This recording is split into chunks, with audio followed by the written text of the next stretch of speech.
கண்ணை நம்பாதே, உன்னை ஏமாற்றும் நீ காணும் காட்சி. அறிவை நீ நம்பு, உள்ளம் தெளிவாகும், அடையாளம் காட்டும். கண்ணை நம்பாதே, உன்னை ஏமாற்றும் நீ காணும் காட்சி. அறிவை நீ நம்பு, அடையாளம் காட்டும், உள்ளம் தெளிவாகும். இந்த ஒரு பாடல் அது எம்ஜி ராமச்சந்திரன் அவர்கள் நடித்த படத்தில் வரக்கூடிய ஒரு பாடல் தான். ஏனென்றால் கண்கள் பேசும், காதலை உண்டாக்கும், கண்கள் கவர்ச்சியாக இருக்கும். அதுவும் கருப்பு கண்ணாடி போய்விட்டால் கவர்ச்சி மிக அதிகம். ஆனால் அவர் எதை பார்க்கிறார்கள் என்று தெரியாது. எதிரே வருபவர்களை பார்க்கிறார்களா, கீழே தரையை பார்த்து போகிறார்களா என்று தெரியாது. ஆனால் மனதில் ஏதோ ஒன்று ஓடிக்கொண்டிருக்கும், கண் மட்டும் வெளியே இருக்கும்.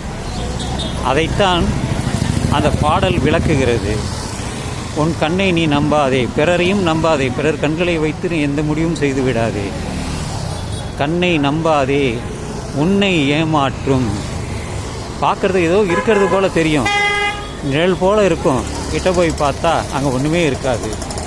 அப்படித்தான் பலர் பேய் இருக்குது, அங்கே பாரு சத்தம் இருக்குது, பேய் இருக்குது, பிசாசு இருக்குது, அங்கே போ அப்படிம்பாங்க. இதுபோல் பல விஷயங்கள் நாட்டிலே இருக்கிறது. உங்கள் கண்கள் தான் உங்களுக்கு நல்லதையும் தரும், கெடுதலையும் காண்பிக்கும். நீங்கள் நல்லதை மட்டும் பாருங்கள். மற்றவர்கள் பேசுவதை புறங்கூறுவார்கள், அதை கேட்காதீர்கள். கண்ணுக்கு நேராக வைத்து பேசுங்கள்.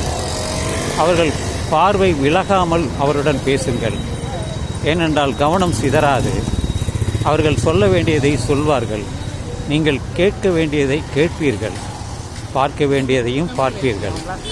அதனால்தான் கண்ணுக்கு அவ்வளவு ஒரு மகத்துவம் இருக்கிறது. கண் பார்வை பற்றி தற்பொழுதே ஒரு காணொளி செய்தேன். ஏன் இதை செய்கிறேன் என்றால், இப்பொழுது கண் பார்வை இல்லாதவர்கள் நூற்றுக்கணக்கானோர் இருக்கிறார்கள். பிறவிலேயே சிலருக்கு கண் பார்வை இல்லாமல் இருக்கிறது, சிலருக்கு பாதி பார்வை இருக்கிறது. தற்பொழுது மருத்துவத்தினால் எல்லாவற்றையும் ஒரு 95 விழுக்காடு சரி செய்ய முடியும் என்ற நிலையே இருக்கிறது. நூற்றுக்கணக்கான மருத்துவமனைகள் இருக்கிறது.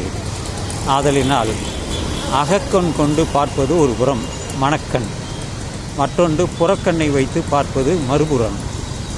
அது உங்களுடைய பார்வையை பொறுத்து தான் அமையும் என்று சொல்லி இந்த பதிவை நான் நிறைவு செய்கிறேன்.